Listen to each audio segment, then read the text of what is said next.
বৈরী আবহাওয়ার মধ্যে new York state assembly district 36 এর নির্বাচনের আগাম ভোট রোববার শেষ হয়েছে। মঙ্গলবার 3 ফেব্রুয়ারি মূল নির্বাচন।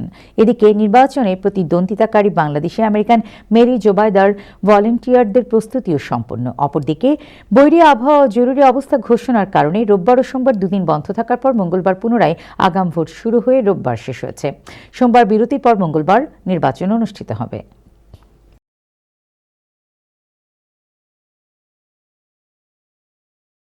Came here from voted for Mary Jabida. I think she's awesome. I mean, like, I just literally moved around this neighborhood and I'm trying to get along with everybody and things like that. And then I'm hearing about this person and haven't had, seeing all her ideas and all the great things that she wants for Astoria, her District 36. I think it's going to be awesome that I vote for her.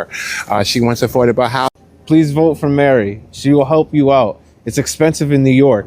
Hundreds of volunteer আসবে আমাদের এই Bangladeshi committee থেকে এবং বিভিন্ন Spanish এবং African black American committee থেকে আমাদের প্রচুর ভলেন্টিয়ার থাকবেন। সবাই আমাদের সাথে মিটিং করেছেন, আমাদের সাথে কথা দিয়েছেন। অবশ্যই আপনাদেরকে ধন্যবাদ, ওয়েলকাম জানাবো। এবং আমাদের প্রায় 20 থেকে 25টা গাড়ি থাকবে অ্যান্ড স্পেশালি 19টা pole, 19 pole will be Long Island City to the Ditmars area থেকে আমরা প্রচুর পরিমাণ আপনাদের আবারও বলতেছি, যাদের মনে করেন যে একটু হাঁটে যাইতে চাইছেন না, আমরা আপনাদেরকে ডোর টু ডোর সার্ভিস দেওয়ার ব্যবস্থা করে রেখেছি। ইনশাআল্লাহ 3 তারিখ আপনাদের মূল্যবান ভোটটা দিবেন।